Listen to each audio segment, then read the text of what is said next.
इस कहानी की शुरुआत होती है चार दोस्तों को दिखाने से, जिनमें एक का नाम कैलिब था और ये सभी काफी ऊंची पहाड़ी से कूद जाते हैं क्योंकि ये चारों दरअसल ताकतवर विचेस खानदान के अलग अलग बच्चे थे। यानी उन विचेस चुड़ैलों की फैमिली की ये ब्लड लाइन थी, यानी उनकी नस्ल में से थे। इसीलिए इन चारों के पास भी विचेस जैसी ताकतें थी। पहाड़ी के नीचे इनके स्कूल के कुछ बच्चे पार्टी कर रहे थे और ये चारों भी यहाँ आ जाते हैं। अब इनकी एक फीमेल दोस्त सबको एक लड़की सैरा से मिलवाती है, जिसे पहले ये नजर में कैलिब पसंद करने लगा था। अब एक लड़का और उसकी दोस्त यहाँ आकर किसी बात को लेकर इनसे बहस करने लगते हैं और वो सैरा को काफी बुरा भला कहते हैं। ये देखकर कैलिब का एक दोस्त अपनी विच पावर का इस्तेमाल करता है, जिससे एक दूसरा लड़का उसी लड़के पर उल्टी कर देता है जो इनसे बहस कर रहा था। और ये देखकर सैरा और कैलिब दोनों हंसने लगते हैं। इतने ही देर में एक और लड़का इन सबसे आकर मिलता है, जिसका नाम चेस था और उसने हाल ही में स्कूल में एडमिशन लिया था। पर तभी इन लोगों को पता चला कि यहाँ पुलिस आ रही है, इसलिए सभी डर के भाग जाते हैं। कैलिब और उसके चारों दोस्त अलग गाड़ी में थे, जबकि सैरा और उसकी दोस्त अलग गाड़ी में। पर यहाँ सैरा की गाड़ी खराब हो गई,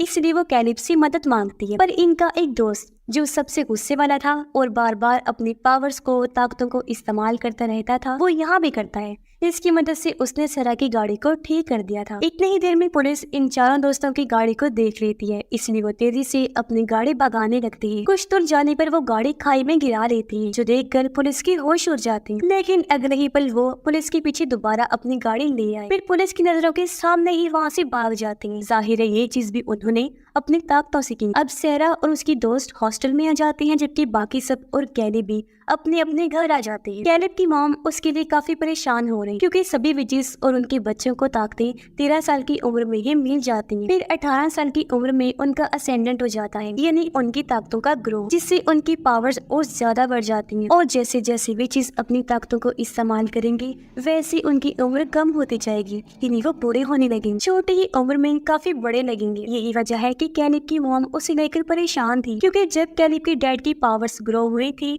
तो उन्होंने अपनी ताकतों का बहुत ज्यादा इस्तेमाल करना शुरू कर दिया, जिससे वो बहुत जल्द बूढ़े हो गई। इसीलिए उसकी मॉम कैलिब को कहती है कि तुम अपनी पावर्स को इस्तेमाल ना किया करो, क्योंकि मैं तुम्हें खोना नहीं चाहती। कम से कम सिर्फ जरूरत के वक्त ही कर सकती हो। उधर सैरा और उसकी दोस्त कैलिब और उसकी दोस्तों के बारे में बात कर रही होती है। उसकी दोस्त सैरा को बताती है कि वो चारों आखिरी 5 विच फैमिलीज की ब्लड लाइन है। इस पर सैरा कहती है कि 5वां कहाँ है, क्योंकि 4 तो वो दोस्त हो गई। तब उसकी दोस्त बताती है कि 5वें ब्लड लाइन की मौत हो गई थी। जंगल में जहाँ सब लोग पार्टी कर रहे थे, वहाँ पुलिस को एक बच्चे की लाश मिलती है। हॉस्टल में जब सैरा नहा रही थी तो उसे किसी की मौजूदगी का एहसास होता है। वो घबरा जाती है, क्योंकि उसे लग रहा था जैसे मुझे कोई देख रहा है। वो जब बाहर आई चेक करने तो वहाँ टूटा हुआ लैंप पड़ा था। वो जब ये चेक कर रही थी कि तभी उसके पीछे हम किसी इंसान की परछाई को देखते हैं, जो इस टाइम धुएं की शक्ल में था, जिसे सैरा नहीं देख पाती। पर इन सबसे डरकर जब वो अपने कमरे में जा रही होती है तो तभी वहाँ कैलिब का दोस्त आ जाता है। सैरा उसे सारी बात बता देती है और ये दोनों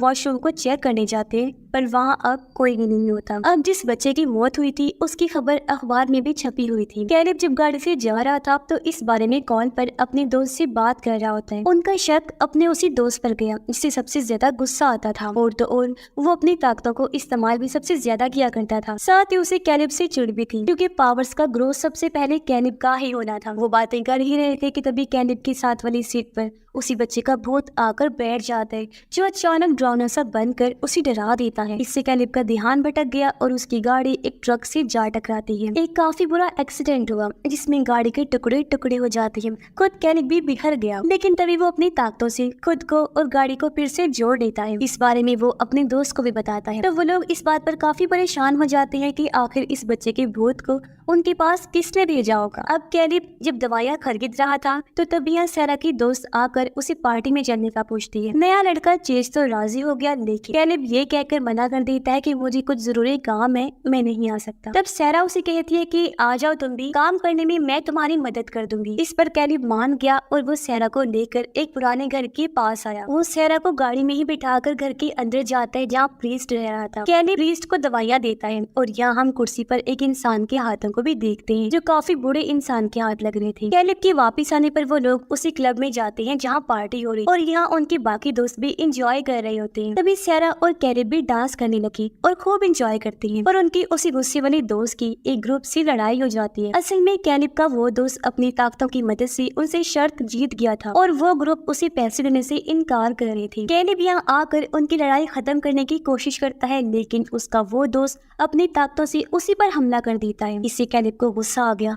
और क्योंकि सबसे ज्यादा पावर्स उसी के पास थी, इसलिए वो अपनी ताकतों से अपने दोस्त पर हमला कर देता है और कहता है कि हमें अपनी ताकतों का इस्तेमाल नहीं करना और आपस में तो बिल्कुल भी नहीं। पर अब यहाँ कैलिब को पक्का यकीन हो गया था कि उस लड़के को मेरे इस जिद्दी दोस्त ने ही मारा है। कैलिब जब सारा को घर छोड़ने जा रहा था तो रास्ते में दोनों काफी जज्बात में आकर बातें करने लगते हैं और एक दूसरे को अपने अपने प्यार का इजहार भी कर देते हैं। रात को सारा को अजीब डरावना सपना आया जिसमें कुछ मक्खियाँ उसकी टांगों पर आकर लिपट जाती है। फिर देखते ही देखते वहाँ इतनी ज्यादा मक्खियाँ आ गई जो सारा को चारों तरफ से घेर लेती है, जिससे वो बहुत ज्यादा डर जाती है। उसने देखा कि ये मक्खियाँ मेरी दोस्त के अंदर से ही निकल रही हैं। पर उनके गुस्से वाला दोस्त भी अपने दोस्त को कॉल करके कहता है, यार कैलिब को समझाना कि उस लड़के को मैंने नहीं मारा, बल्कि मैंने भी उसके भूत को देखा था। अगले दिन कैलिब जब स्कूल आया तो उसे प्रिंसिपल से काफी डांट पड़ती है क्योंकि उनको भी पता चल चुका था कि इन लोगों का कल रात क्लब में झगड़ा हुआ था। अगले दिन सारा स्कूल की लाइब्रेरी में जाती है जहाँ वो मक्खियों से मुताल्लिक जादू टोने के बारे में पढ़ने लगती है। किताब में वो वैसी तस्वीर देखती है जैसी उसने सपने में देखी थी, जिससे वो समझ जाती है कि जरूर मेरे साथ कोई गड़बड़ चल रही है। स्कूल में एक लड़का चेज से आकर बदतमीजी करने लगा।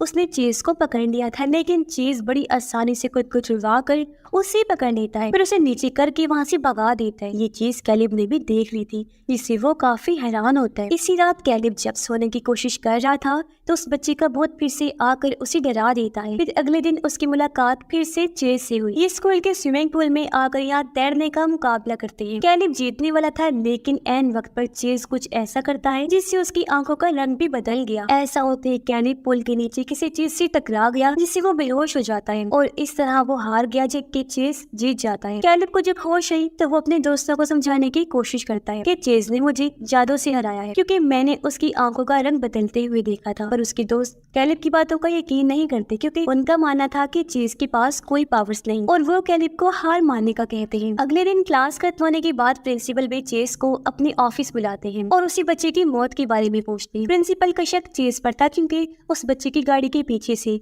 पुलिस को चेज का आईडी मिला था। उधर कैलिब और उसका दोस्त भी उस बच्चे के भूत के बारे में पता लगाने का फैसला करते हैं। जिस तरह उन्होंने चेज को बर्ताव करते हुए देखा था, उनका शक भी चेज पर ही था। दोनों दोस्त चुपके से स्कूल में घुस जाते हैं और चेज की डिटेल्स देखने लगते हैं। सारा को पता चला कि मेरी दोस्त की तबीयत अचानक इतनी खराब हो गई है कि उसे हॉस्पिटल एडमिट करवाना पड़ा। इसलिए सारा अपने दोस्त को देखने हॉस्पिटल पहुंची, जहाँ डॉक्टर उसे बताते हैं कि तुम्हारी दोस्त को इन्फेक्शन हुआ है। देखने से लग रहा है जैसे इसे बहुत सारी मक्खियों ने काटा है। ये सुनकर सारा को अपना मक्खियों वाला सपना याद आता है। उधर कैलिब को चेज के बारे में सर्च करते हुए पता चलता है कि उसकी माँ की छोटी उम्र में ही मौत हो गई थी और जिस औरत ने उसे गोद लिया था वो भी तब मर गई थी जब चेज 18 साल का हुआ था। ये पढ़ के कैलिब और उसकी दोस्त को शक हुआ कि जरूर चेज भी हमारी तरह एक विच ही है और उन्हें उस जादुई किताब के बारे में याद आता है जो बचपन में उन्हें पढ़ाई जाती थी। इसीलिए सभी दोस्त मिलकर कॉन्वेंट जाते हैं। सबसे पहले ये भूत के बारे में जानकारी लेते हैं, जिसके बाद उसी जादुई किताब को पढ़ते हैं। इन्हें पता चला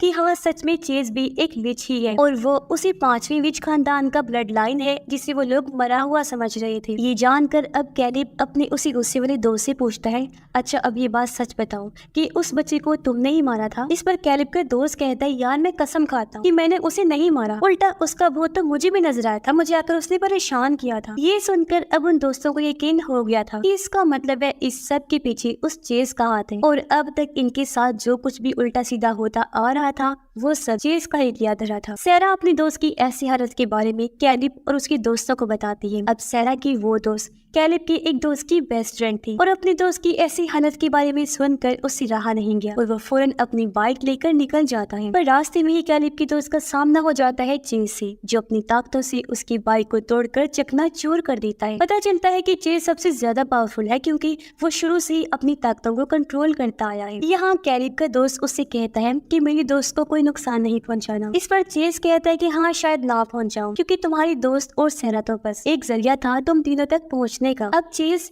कैलिब का रूप लेकर सैरा के पास आया, लेकिन जब असली कैलिब आता है तो वो सैरा को मक्खियों से कटवा कर बेहोश कर देता है। फिर चीज कैलिब को कहता है कि अगर तुम मेरी बात नहीं मानोगी तो मैं सैरा को मार दूंगा। इस पर कैलिब उससे पूछता है आखिर तुम हम सबसे चाहते क्या हो? तब चीज जवाब देता है वैसे तो अभी भी मेरे पास तुम चारों की निस्बत बहुत ज्यादा पावर्स हैं, मगर मुझे और ज्यादा ताकतवर होना है। तो कल जब तुम्हारा असेंडेंट होगा तो मैं तुमसे तुम्हारी सारी पावर्स छीन लूंगा। और हाँ, उस गाड़ी वाले बच्चे को मुझे ना चाहते हुए भी मारना पड़ा, क्योंकि उसने मुझे ताकतें इस्तेमाल करते हुए जो देख लिया था। पर जब इसके लिए कैलिब उसे मना करता है तो चेस उस पर अपनी ताकतों से हमला कर देता है। वो कैलिब को पीटने लगा, कहता है कि ये पावर्स एक नशे की तरह है मेरे लिए, जिनकी मुझे आदत हो गई है। पर हाँ, इन ताकतों की कुछ बुरे असरात भी हैं, लेकिन अगर मैं तुम सब दोस्तों से तुम्हारी पावर्स ले लूंगा तो वो बुरे असरात कम हो जाएंगे। कैलिब उसे समझाता है कि देखो, ताकतें ज्यादा हासिल करने से पावर्स तो मिलेंगी, लेकिन उम्र घटती जाए। चेस उसकी नहीं सुनता, कहता है कि मुझे इस चीज से कोई फर्क नहीं पड़ता। वो कैलिब को धमकी देता है कि मैं तुम्हारे समेत तुम्हारी दोस्तों और तुम सबकी फैमिलीज को मार दूंगा। अगर तुम चाहते हो कि ऐसा ना हो तो मुझे कल तुम्हारी पावर्स लाजमी मिल जानी चाहिए। जो कहकर वो यहाँ से चला जाता है। कैलिब हॉस्पिटल में अपने एक दोस्त से मिलने जाता है, क्योंकि चेस ने उसे बहुत मारा था उस दिन। कैलिब जब आकर चेस की बात बाकी दोनों दोस्तों को बताता है तो वो सलाह देती है कि हमें उससे लड़ाई करनी चाहिए, पर कैलिब ने मना कर दिया क्योंकि वो जानता था कि इस तरह हम नहीं जीत पाएंगे, और वो वहाँ से चला गया। हॉस्पिटल में ही उसकी मुलाकात सैरा से हो जाती है। इसे कुछ भी समझ नहीं आ रही थी या हो क्या रहा है, इसीलिए वो इस बारे में कैलिब से पूछती है। तब कैलिब सैरा को उसे पुराने घर के अंदर लेकर जाता है जहाँ वो दवाइयाँ देने पहले भी आया था। वो उसी बूढ़े आदमी को सैरा को दिखाता है जिसका हाथ हमने देखा था, और सैरा को बताता है कि ये मेरे डैड हैं। ये सिर्फ 40 साल के ही है, लेकिन ताकतों का इतना ज्यादा इस्तेमाल करने की वजह से जल्दी ही बूढ़े हो गए। फिर वो सैरा को अपने और चीज के बारे में भी सब कुछ बता देता है। उसने कहा कि अगर मैंने पावर्स ग्रो होने की बाद उसे अपनी ताकतें दे दी तो मेरी मौत हो जाएगी। पर इस बारे में कैलिब अपनी मॉम और दोस्तों को भी बताता है और कहता है कि अब मैं खुद अकेला ही उसके पास जाऊंगा। मैं उससे पार्टी में मिलूंगा जहाँ वो दूसरों के सामने पावर्स इस्तेमाल नहीं करेगा। ये कहकर कैलिब चेज के पास जाने के लिए निकल जाता है, लेकिन बीच रास्ते में चेज ने आकर कैलिब पर हमला कर दिया और उसे रोककर अपने साथ एक पुराने घर में ले आया जहाँ सैरा भी बेहोश हालत में पड़ी थी। इसे चेज ने अगवा करके बंदी बना लिया था। अब सैरा को यह देखकर कैलिब को गुस्सा आ गया। वो अपनी ताकतों से चेज पर हमला करने की कोशिश करता है और कहता है कि मैं तुम्हें अपनी ताकतें कभी नहीं दूंगा। जिसके बाद दोनों के बीच खतरनाक लड़ाई शुरू हो गई और दोनों ही अपनी अपनी ताकतों का फुल इस्तेमाल कर रही थी। लेकिन यहाँ चेस कैलिब पर भारी पड़ रहा था क्योंकि वो ज्यादा पावरफुल था और अपनी ताकतों की मदद से वो कैलिब को पीटने लगता है। अब जैसे ही रात हुई, कैलिब की ताकतें असेंडेंट होने लगती हैं। उसके अंदर ताकतों का बहुत बड़ा ग्रोथ शुरू हो जाते हैं, जिससे उसकी ताकतें कई गुना बढ़ जाती हैं, जिनकी मदद से वो चीज पर हमला कर देता है। पर हैरत, अभी भी चीज ही भारी पड़ रहा था। इसी बीच कैलिब की मॉम उसके डैड के पास गई, कहती है कि हमारा बेटा मुसीबत में है, उसे और ज्यादा ताकतें चाहिए। इसीलिए उसके डैड अपनी सारी पावर्स को इकट्ठा करके कैलिब को दे देते हैं, जिससे पावर्स का तूफान उसके अंदर आया और अब वो चीज से भी बहुत ज्यादा पावरफुल हो जाता है, जिनकी मदद से वो चीज पर भारी हमला कर देता है और आखिर उसे बहुत बुरी मौत देता है और इस तरह उसका खेल खत्म हो जाता है। जिसके बाद कैलिब सैरा को भी बचा लेता है, साथ ही उसकी फीमेल फ्रेंड और दोस्त दोनों की हालत में भी एकदम सुधार आ जाता है। अब चेस के खात्मे की वजह से उसकी लाश पुलिस को नहीं मिली, जिसके बाद सैरा और कैलिब भी सही सलामत यहाँ से निकल जाते हैं। इनके जाने के साथ ही कहानी भी इधर ही खत्म हो जाती है।